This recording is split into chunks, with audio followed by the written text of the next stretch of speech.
Relationship between Trump, Enquirer goes beyond headlines in this Jan. 31, 2014 photo, David Pecker, Chairman and CEO of American Media, addresses those attending the Shape. The August 21, 2018 plea deal reached by Donald Trump's former attorney Michael Cohen has laid bare a relationship between the president and Pecker, whose company publishes the National Enquirer.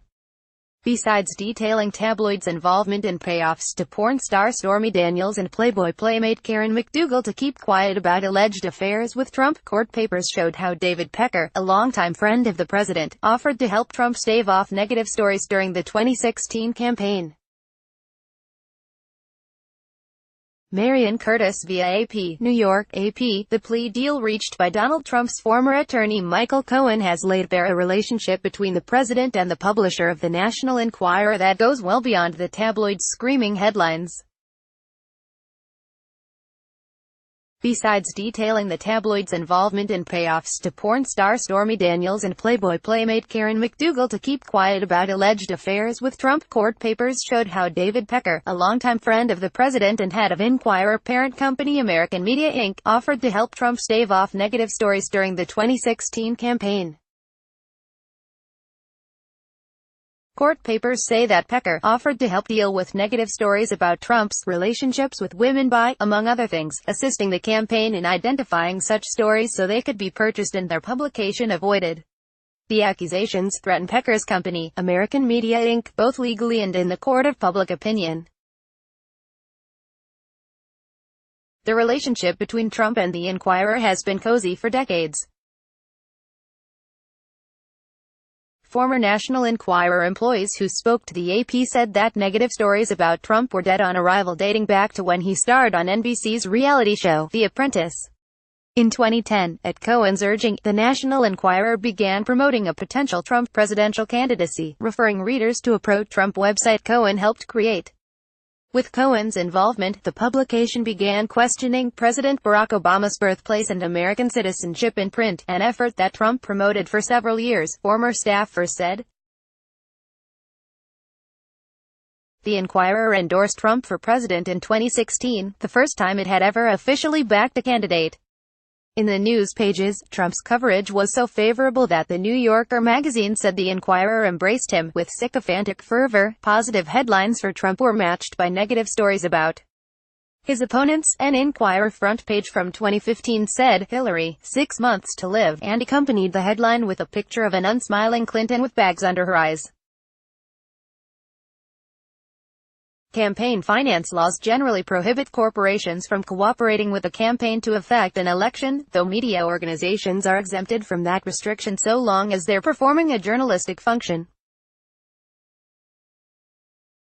"Am's problem," said campaign finance expert Richard Hasen, "is that Cohen's prosecutors don't appear to think hush money payments qualify as journalism. Amy and Pecker have not been charged, but they might be charged," he said.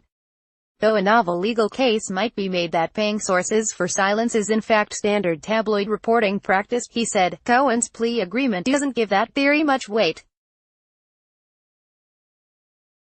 The Cohen case outlined a tabloid strategy known as catch and kill, or paying for exclusive rights to someone's story with no intention of publishing it in order to keep it out of the news altogether. McDougal reached a deal to be paid $150,000 for her story about an alleged affair in 2006 and 2007, prosecutors said.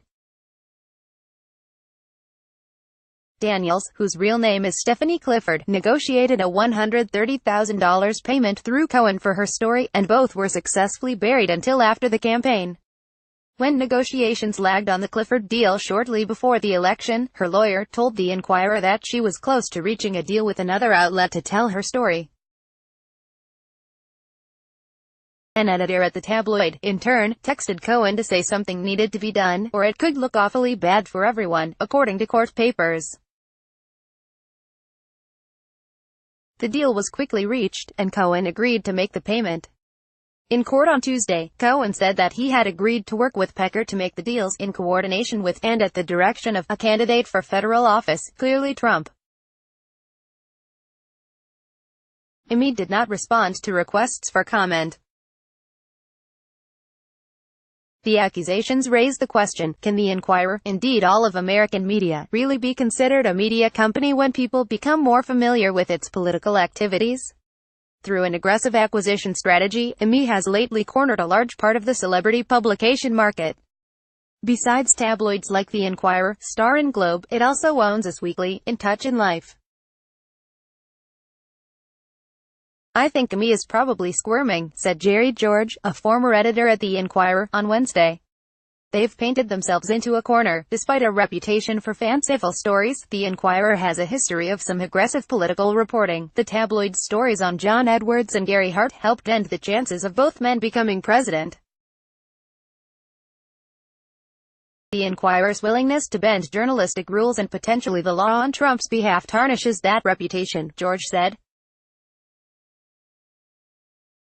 And while a juicy political scandal involving adult film star, Hush Money and the President of the United States might seem like ideal tabloid fare, the Enquirer is steering clear. On the tabloid's website Wednesday, the emphasis was on celebrity news, an old story about feuding on the set of Golden Girls, and squabbling between Brad Pitt and Angelina Jolie. Horwitz reported from Washington. Copyright 2018 The Associated Press. All rights reserved. This material may not be published, broadcast, written or redistributed. Advertiser content.